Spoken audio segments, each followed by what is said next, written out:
On behalf of the chairman, Senator Tuberville. Thank you, Senator. Good morning. Director Haines, in your best assessment, does Russia intelligence closely monitor our Secretary of Defense? I think Russian intelligence tries very closely to monitor all of our senior leaders. Yeah, thank you. So you believe that noted that when he or said that Russia weakened and that the U.S. will move heaven and earth to arm Ukraine, do you believe that's right? He should say that? Yes, I think the Secretary of Defense should say Do what you he believe thinks. Russia blames the U.S. intelligence community for helping Ukraine shoot down a Russian plane carrying hundreds of people? I'm sorry, sir. Can you repeat the question? Do you believe Russia blames us, our intelligence agency, for Ukraine shooting down a plane with hundreds of troops on board? Do you think Russia blames us for that? Which plane are you thinking of? There was a plane recently that was shot down, a Russian plane, that 100 troops. Do you believe that they blame our intelligence agency for that?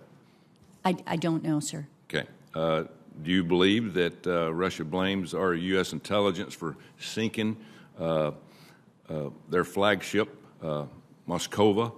Do you think they blame us for that? I don't know, sir. We haven't seen any direct report. To what extent do you assess that Russia believes it is at war with the West and the United States? Do you think that they believe they're at war with us?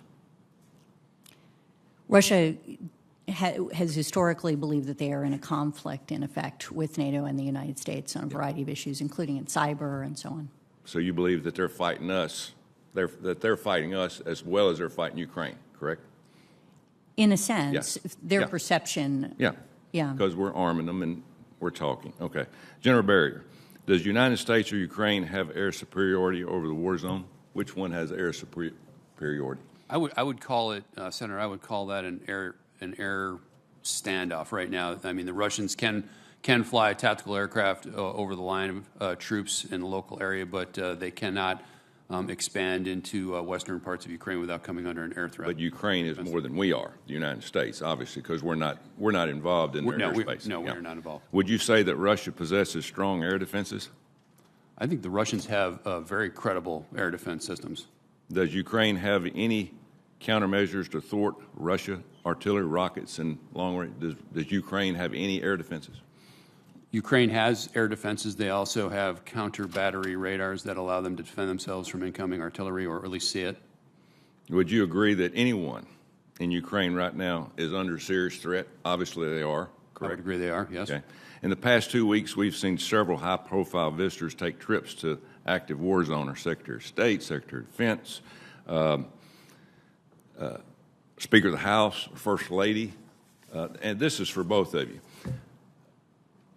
What is our intelligence community doing to lessen the risk of a high-ranking official? How are we protecting these people going to Ukraine? Our people going to Ukraine?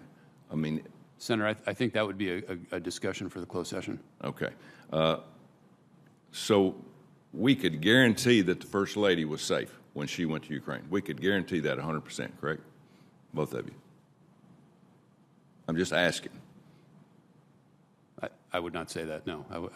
I would not say Thank that. you. Is it your best advice that we don't go to Ukraine right now? Any of us in here? Senator, I wouldn't say that. I would say with proper planning and coordination that it's possible. General, 100%.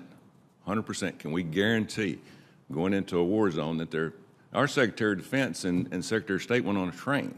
Senator, I don't think we can ever guarantee anything 100%. Thank you. Well, that's kind of the point I'm making. We're kind of poking the bear here, saying, we're sending we're bragging about it. And even President Biden said today, wait a minute, we got to cut back on this pointing that, how many generals have been killed and we're part of it. I totally agree with that. I totally agree that, hey, we want to help Ukraine. Obviously, we all do.